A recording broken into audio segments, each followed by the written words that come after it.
E o governo federal anunciou a liberação de recursos do PIS/PASEP para as pessoas entre 57 e 59 anos. O dinheiro vai poder ser retirado entre os dias 18 e 29 desse mês.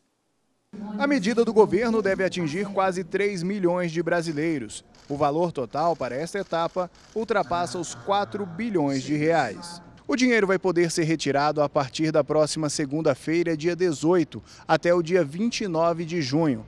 Depois disso, a partir de 14 de agosto, os saques vão estar liberados, dessa vez para beneficiários de todas as idades. O objetivo central deste nosso ato é precisamente mobilizar e movimentar a economia brasileira. Então, aqueles que lá vão pegar os seus haveres, porque são seus, poderão injetá-los na economia. Segundo o Ministério do Planejamento, a medida pode ter reflexo no PIB, o Produto Interno Bruto Nacional, a soma de toda a riqueza produzida no país. Impacto total possível de liberação desses recursos da ordem de 34 bilhões e 300 milhões de reais, em torno de 16 bilhões de reais estão nas contas das pessoas que possuem menos de 60 anos, e que terão a oportunidade de sacar os valores de suas contas até o prazo limite.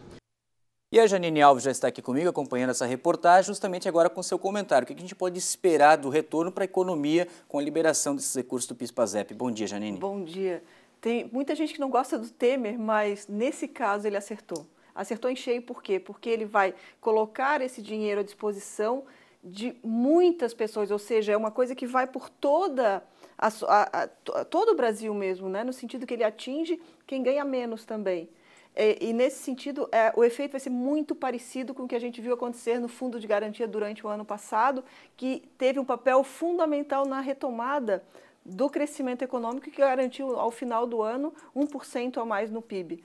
E no caso do valor do PIS/PASEP, ele vai chegar a 34 bilhões, a expectativa, alguns dados dizem que vai ser um pouco acima, mas ele vai atingir 28 milhões de pessoas. Você imagina essas pessoas, né? A tendência é que algumas paguem algumas dívidas, mas as outras o dinheiro vai para consumo. Quem paga a dívida vai acabar, consequentemente, criando nova situação que vai proporcionar o consumo. E aquelas que já vão direto para consumir acabam movimentando sim o mercado interno, o que é uma medida extremamente inteligente. A gente acabou também de contrabalançar agora com a matéria anterior dos presidentes. Eu acredito que todos os candidatos ofereceram situações muito simples para a retomada do desenvolvimento econômico, mas o que a gente precisa é de uma política de crescimento do mercado interno. E essa é uma política extremamente adequada. Vamos ver o que esses candidatos estão propondo para o salário mínimo, que aumenta a renda, né? Porque não tem nada melhor investido no governo federal do que R$1, R$2, R$3, R$5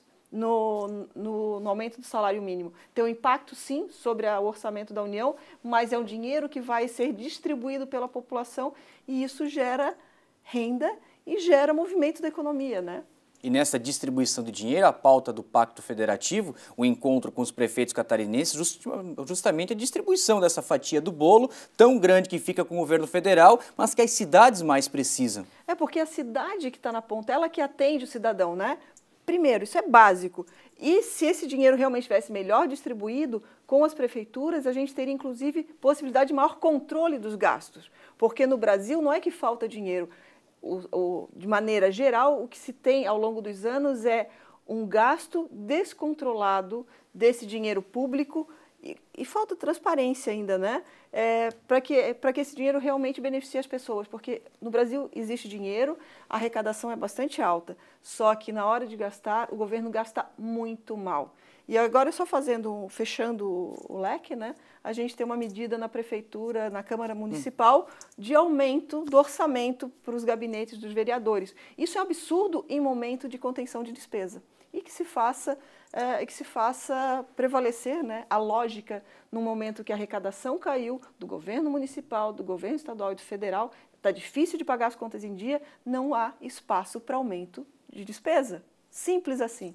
Com mais coerência e colocando o dinheiro na mão das pessoas, eu acredito que aí sim a gente cria uma política, né, de retomada do desenvolvimento. Lembrando que o período que o país mais cresceu foi quando se teve aumento significativo do salário mínimo, aumento real.